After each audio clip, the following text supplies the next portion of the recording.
It just might be time to publicly rank your friends on the internet again. The current owners of legacy social media platform Myspace say they're planning on reviving the site, which was once known for customizable profile pages, music recommendations, and that famous top 8 friends list. It also started a lot of fights, didn't it? They shared the comments in a documentary on the history of Myspace, which launched in 2003 and gained a global audience of users before being overtaken by Facebook.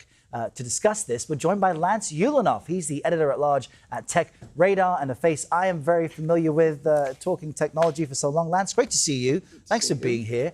Is Myspace returning even a good idea from these investors, considering the social media landscape has completely changed? Not remotely so. You know, when it launched over 20 years ago, it was such a different world. And, you know, it didn't even survive when it was up against Facebook. It didn't even survive that. And it wasn't really part of the sort of the golden age of social media. When that happened, like, say, 2011 to 2015, when it was all a lot of fun, it would potentially step into a space where the sentiment about social media has really gone negative, has really gone south. And actually, a lot of the social media platforms are confronting regulation and changes around the world where the prime people they'd want to bring in, that MySpace would want to bring in, like young people, they can't even sign up because there are laws against them being on social media. So it's a whole different world. And I think geriatric millennials like myself, while feeling good about MySpace, are experiencing a world in which social media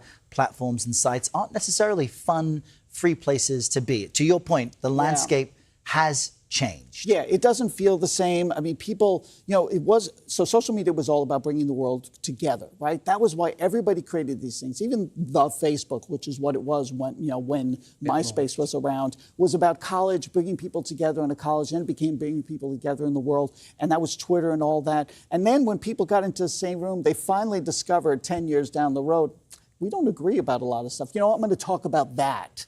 And then they got fixated on moving into their own camps, and there became a lot of anger and attacks, and people online don't actually feel safe anymore, which is something that we used to be, you know, you would meet interesting people. Everybody was kind of cool and calm.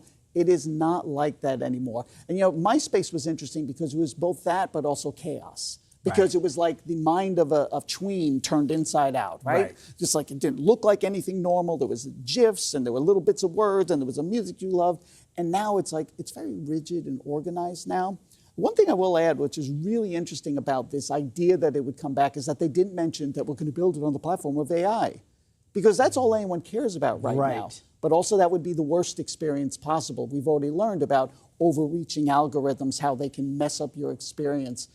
The best thing MySpace could possibly do is maybe be some sort of pure play, very simple and light, all private messages, maybe occasional note, nothing crazy, no weird Tom Anderson. You remember your first friend on MySpace? Tom, you don't want him to be the guy like an AI avatar of him looking back at you and smiling or commenting. You don't want that. So that's an interesting point you make. The best thing MySpace could do is be an unsocial media site. That's what we're all looking for these days. But Lance, great to see you, and thank you so much. Important context on this topic.